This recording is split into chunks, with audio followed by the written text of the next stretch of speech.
कि श्री रामचंद्र कह गए सिया से ऐसा कलयुग आएगा, मेरे नाम से सत्ता पाकर सबको आंख दिखाएगा, धर्मों पर लड़वाएगा और जाति पर बंटवाएगा, गरीबों के बच्चों की शिक्षा को रौंदा जाएगा।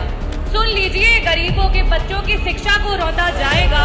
जो शिक्षा को पाएगा, जो शिक्षा को चाहेगा, उसको वो मार भगाएगा। पूरा करने दीजिए। और ऐसा करके वैसा करके बस अपना मकसद पाएगा।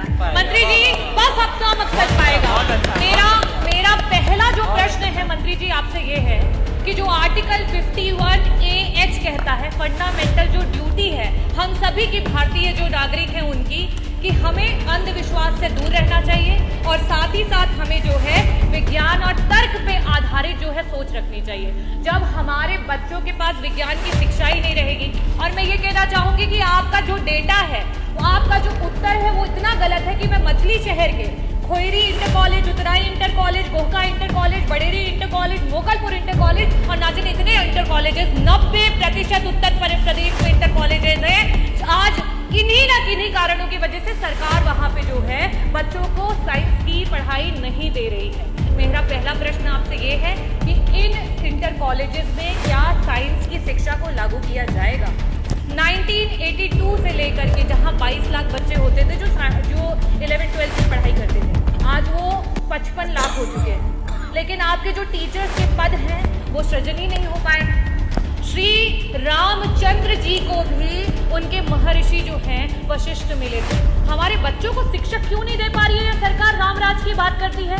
मेरा दूसरा बड़ा सटीक प्रश्न आपसे ये रहेगा कि 2017 से लेकर के अभी तक जितने भी हमारे प्रिंसिपल्स रिटायर हुए थे, इंटर कॉलेजेस में एक भी प्रिंसिपल नहीं पहुंच पाए। मंत्री जी, उनको पहुंचाने का काम करेंगी। विभिन्न जो हमारे क्षेत्र हैं उनके जो है टीचर्स नहीं अवेलेबल है, उनको पहुंचाने का काम करेगी। यहाँ तक कि इंटर कॉलेजेस में ग्रुप डी स्टाफ नहीं है, आउटसोर्सिंग पे नहीं है, परमानेंट तो दूर की बात है, क्या उनको वापस से देने का काम करेगी? मेरा पहला प्रश्न आपसे ये है कि इन इंटर कॉलेजेस में क्या साइंस की शिक्षा को लागू किया जाएगा? 1982 से लेकर के जहां 22 लाख बच्चे होते थे जो 11-12 की पढ़ाई करते थे, आज वो 55 लाख हो चुके हैं। लेकिन आपके जो टीचर्स के पद हैं वो सृजन ही नहीं हो पाए। श्री रामचंद्र जी को भी उनके महर्षि जो हैं वशिष्ठ मिले थे। हमारे बच्चों को शिक्षा क्यों नहीं दे पा रही है सरकार? रामराज की बात करती है।